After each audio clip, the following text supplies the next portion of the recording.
Hi everyone, welcome back to my channel. I'm Shamira Benson, one part of Team Benson, and this is the harvest from last week. So guys, we are going to, over this week, figure out what we're gonna do with all of this. So it's not gonna be all in one video because I don't want this video to be like 45 minutes long. So make sure you guys stay tuned and check out what I'm gonna do for this video, but then also every day following this, until this pile is gone, I'm going to be making more videos. So let's get started.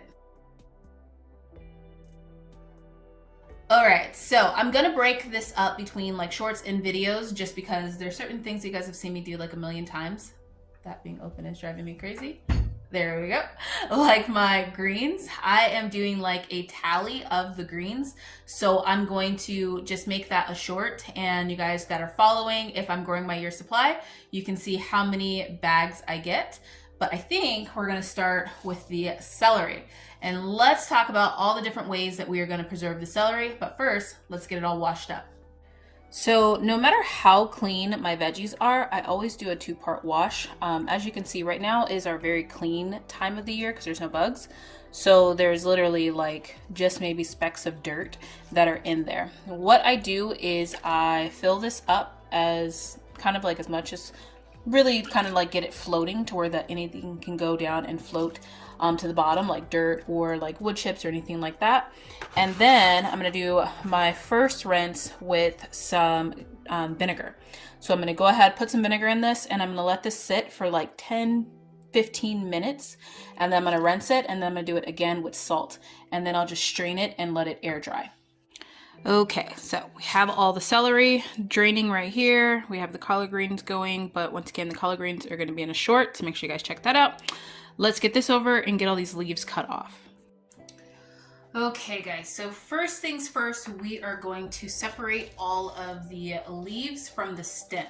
The leaves are what I use for dehydrating them and making celery salt. So once those get completely dehydrated, we're going to then blend them up with some salt, and then that's gonna go in my celery salt jar. This jar right here, being full to the brim, is one of those ways I determine if I have a year supply of celery salt. Now, when I cook, a lot of times I just use celery salt versus using like anything else, like regular salt, because it gives me the flavor of the celery and it already has the salt in it. Now, this was last year's supply. It was filled up to the brim and I used this much. I cook 3 times a day, every day. So I go through a lot of this. Now, this being full and also having at least like 5 bags of celery, like chopped up celery, will be enough for a 1-year supply. And when I say 5 bags, I mean like this size. We don't use like a ton of chopped up celery, but then also I want to have bone broth. My goal is to make bone broth for each season and make at least like enough to use like 2 cans a week or 2 jars a week. So that's a lot of bone broth. So how I'm gonna do this is, like I said, the leaves I'm gonna be dehydrating, putting here on the tray. The smaller stems, like this little stem or like this little stem, that would be probably like a little bit stringy if you were to just like eat that, like where it's chopped up. I'm gonna put this for the bone broth. So that's gonna go in 1 bowl. And then these bigger stems are gonna be like when we make beef stew or chicken noodle soup, something like that. And that's gonna go in this pot right here, and they're gonna get chopped up into bite-sized pieces. So we've got a lot. Let's just get it going, get it separated.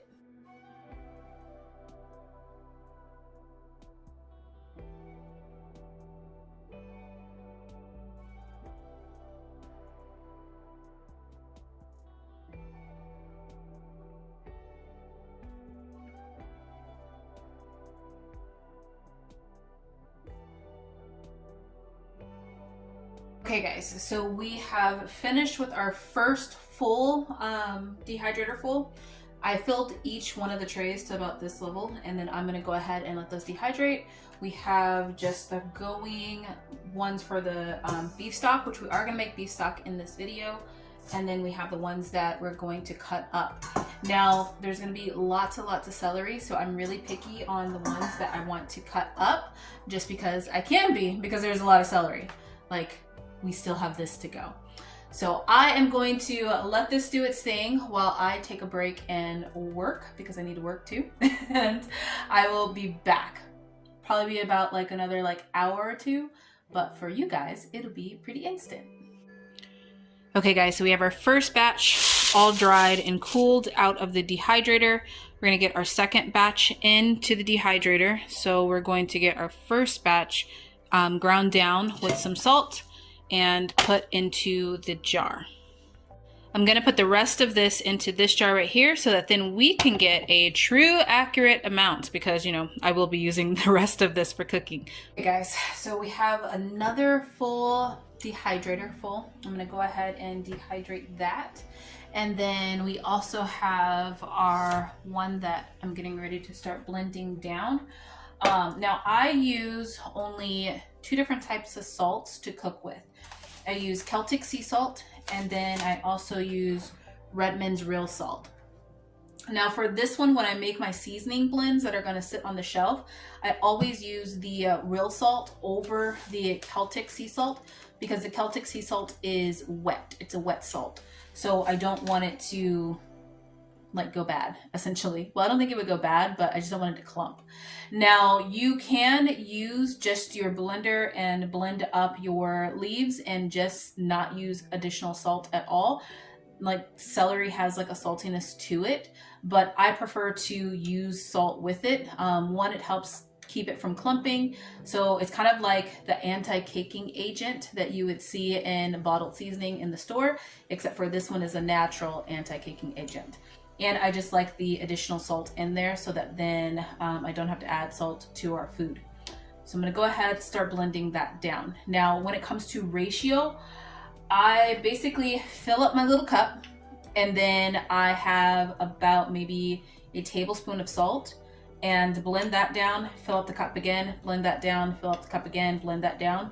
And depending on how it's blending, I might add more salt to it, but usually it's a tablespoon of salt to 3 or 4, depending on how much I get, little cups of these right here of leaves. So let's get it going.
So I like to get this into a fine powder, so it's more like a powder versus just like something that's like chunky. Like I want the leaves to already be like really, really ground up in there. So this is how I like it. I find if I stack the little cup a few times, then it helps to get it really, really fine for me. So now I'm gonna add this to the jar, and then I'm gonna do the rest of this. So after our first round, this is how much we got. We are looking good. I'm excited about this, guys. I know we're gonna be able to fill this jar.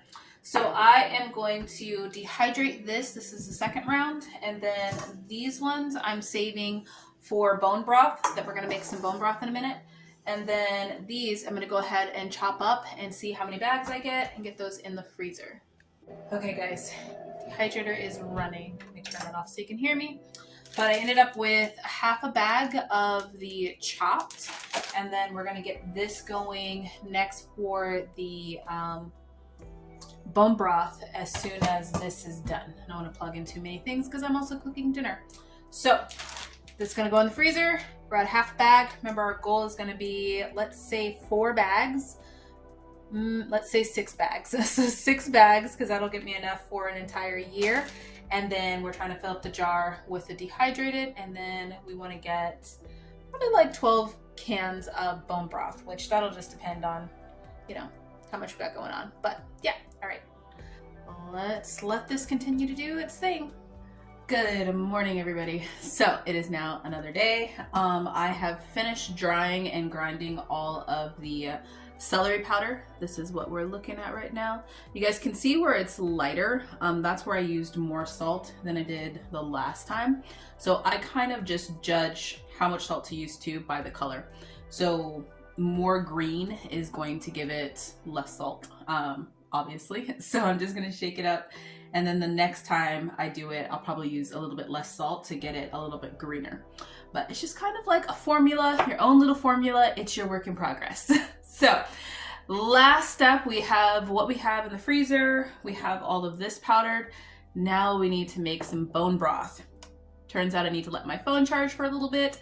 So I'm gonna do that, and then we will do the bone broth, can the bone broth, and then we'll be done. See, then you'll have 3 ways of how to preserve your celery. All right, guys, we have our beef bones nice and roasted, and now we're going to add our celery stems.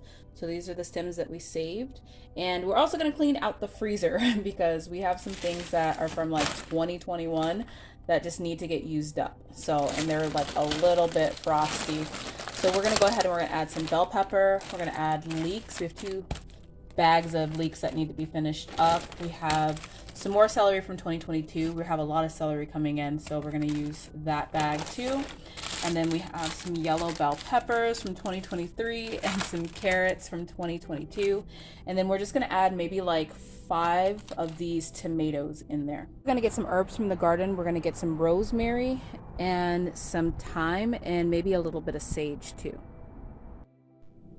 Now the trick is going to be to double filter your water. I use my berkey, so I will actually link that down below, because although we have a big filtration system on the house, I still double filter it through the berkey.